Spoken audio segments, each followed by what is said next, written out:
I'm Teresa, former trauma therapist turned content creator. I talk about minimalism, frugality, retiring early, stopping shopping, and only because I have been on the wrong end of a lot of these topics. I grew up in a household with a lot of stuff and a lot of stress and maybe some trauma. I became a trauma therapist to understand the world and my family culture and what was happening. A lot of it has circled back to things and comparison to others and rich versus poor and this sort of place in society and belonging, haves versus have-nots. I found retire early literature and online information starting in 2007, 2008 when I got sober at 24 years old.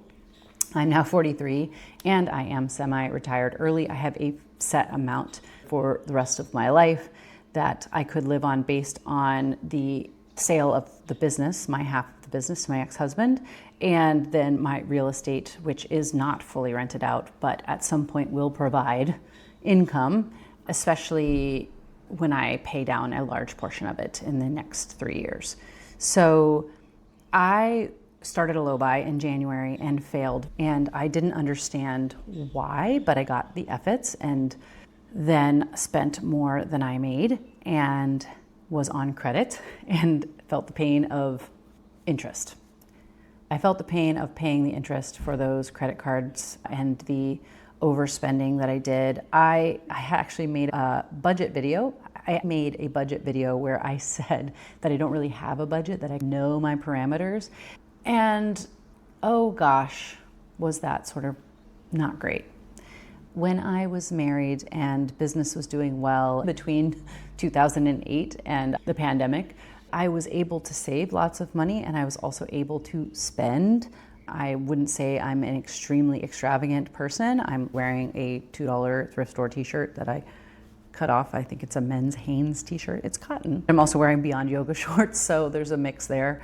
When I was growing up, this feeling of not enoughness and reading a lot of teen and 17 and glamour and cosmopolitan magazines and being influenced by my friends, coupled with some genetic predispositions towards addiction, things were rough. My teens and 20s and my self-consciousness and my need to be liked and popular was crushing. And I recently got off TikTok a few months ago because I'm not stronger than the algorithm. The overspending and failing the no buy and failing the low buy has shown a light, and I've dug deeper into why I buy anything, from these hair clips to this notebook. I don't think there's anything inherently wrong with influencing. Everyone has to put food on the table. For me personally, though, the last week I have rededicated to the low buy. There are things I will buy for my kids. I bought some craft supplies to the tune of $18, and then I blocked all the shopping apps again for 24 hours. It's tough with them because reeling back their experience of mom and buying and how we've entertained ourselves in the past has always been stopping at the gardening center on the way home from school, going to the indoor play place and potentially buying ice cream and a bunch of other things that are unhealthy, and the claw machines and the super overstimulating arcades. I have done all of it, and some of it is enjoyable. I just know that I have goals for my life. Namely, I want to buy a house for my own personal use. My property in Florida is an investment property. And I was drowning in this quicksand of $5, $7, $50, $75. In the beginning of this month, I think there's $400 worth of Amazon purchases. A lot of them are groceries and pantry staples and non-perishables and consumables. But I would say probably 150 upwards is frivolous. And I have found that I'm not stronger than the algorithm, even just in a shopping app.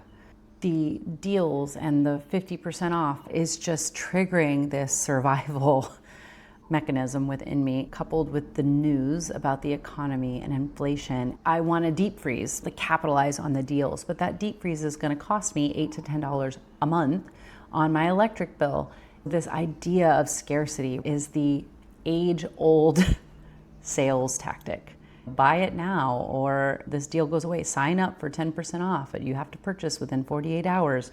I don't want this to be super negative, but I have been very upset lately, reflecting back on how much I've been separated from my own money on junk that ends up being thrown away or doesn't get me closer to my goals. And I'm mad at myself for not being able to combat it, but I also know that we are up against immense marketing machines. I have really been putting everything to the test of, will this change my life in a significant way? Will this shirt, will this lipstick, will this lip gloss? I carried around a $4 lip gloss at TJ Maxx yesterday and ended up putting it back. It's just lost its shine, and thank God. I have been consuming a lot of conscious consumerism, Don't Be a Lemon, Charles Broomfeld, like de-influencing creators. And I'm so grateful and thankful. And one thing Charles always does is he talks about having a roof over his head and having electricity and running water, and what a gift and a blessing it is. And I dropped off my kids at school today and I came back home because if my home is dirty because I'm out at the beach and exploring the ocean or at the pool with my kids and bonding and making memories or crafting with them, so be it. But if my house is a mess because I've been at TJ Maxx and Nordstrom Rack and all these other places all day, and at the grocery store because I didn't pack enough food for myself, I'm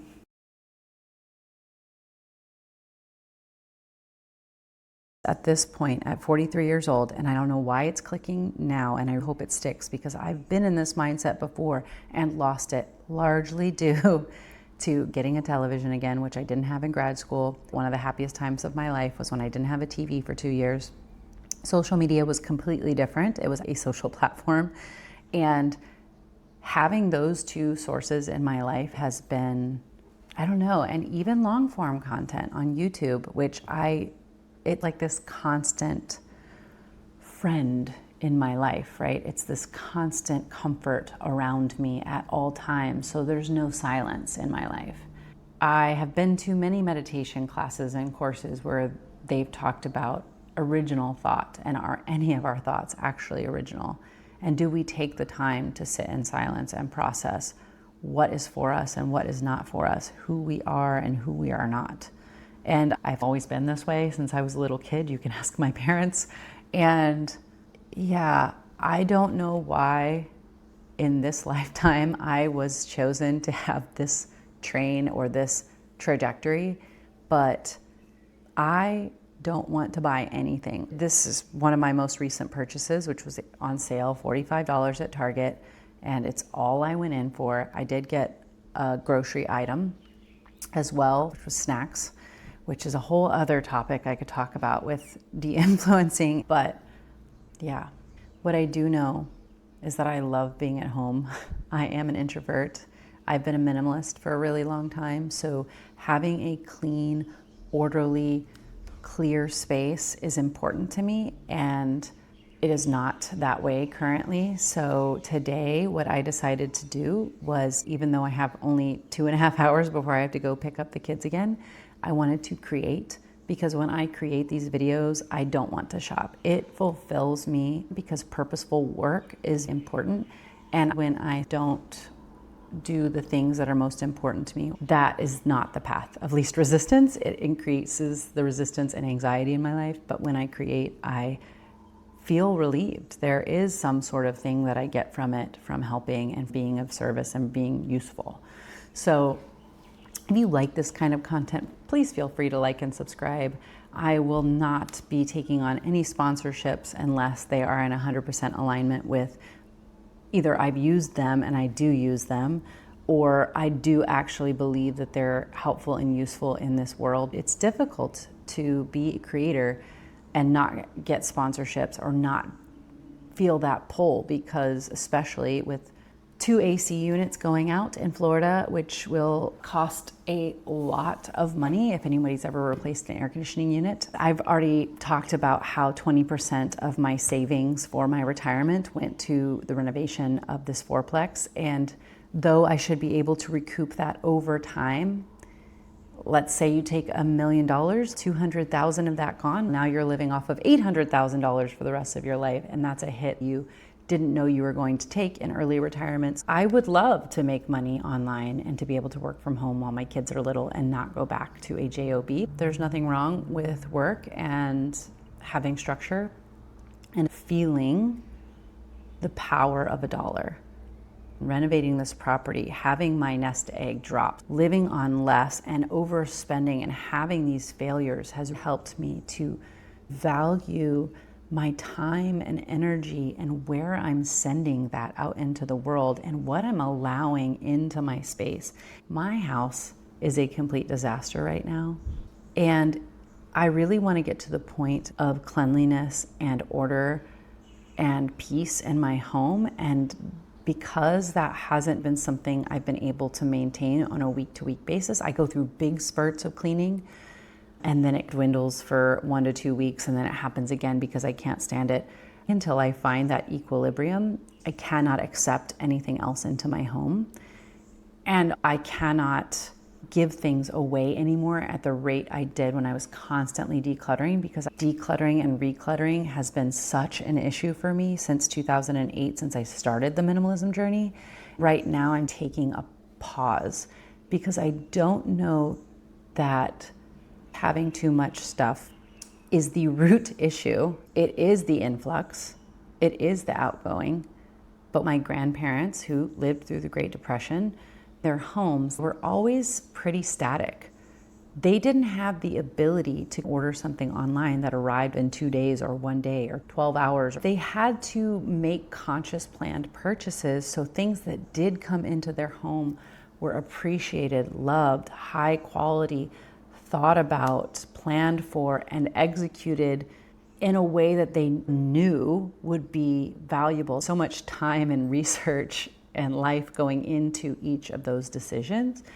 And I feel like it's so easy to redecorate our whole house and go to Ross or TJ Maxx and get kitschy stuff. The cycle continues. So I'm trying, and my grandparents' houses, they are still the most loving, my favorite places to be, partly because there was so much care and love that went into the cleanliness and care for their things, and that translated to our family. I remember I could swim on the carpets. I felt so comfortable and safe, and it was clean, and everything was of high quality. The focus of the home was the activities we did together, like cooking and eating. And I used to collect pecans in my grandma's backyard. We'd crack the pecans, and she had 3 pecan trees on a regular lot, and she would never waste a pecan. At my other grandparents' house, my grandpa had a huge garden, and I remember him peeling apples on the back porch, and his whole garage was lined with canned goods from his garden. It was such a peaceful existence. I miss it. I'm gonna stop crying. The tears show me what's important to me and who I really am, and that I want my children to feel safe and loved, and that the most important thing in my house is the activities and the care and the attention that we have together, and not the stuff. I want that to be the legacy. Thank you so much for joining me. This is a discussion about all of this. If you have thoughts on consumerism, overconsumption, frugality, my little circle on YouTube says frugality set me free, and the journey continues to make me more and more free and gives me more choices in my life to do and spend on what is the most important to me. Thank you for being here, and I hope that your frugal journey and retire early journey or regular retire journey is going well, and thank you again.